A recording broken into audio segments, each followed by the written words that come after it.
We just finished a workshop for DASA, Dignity for All Student Act. It's a 6-hour anti-bullying workshop for school professionals.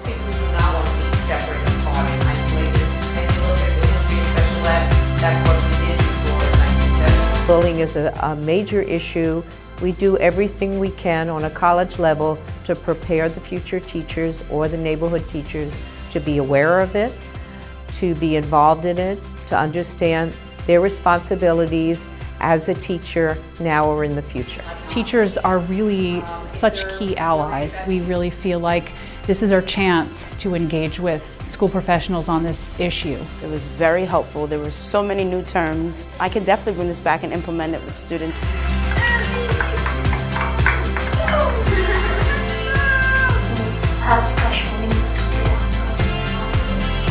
The majority of the participants today were teachers or teacher assistants, teacher candidates, or in related fields.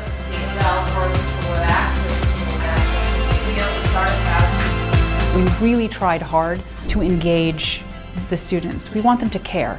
And that's, I think, something that we work hard at, so that at the end of the 6 hours, the teachers and the other school professionals really care about the issue and have some ideas about what to do.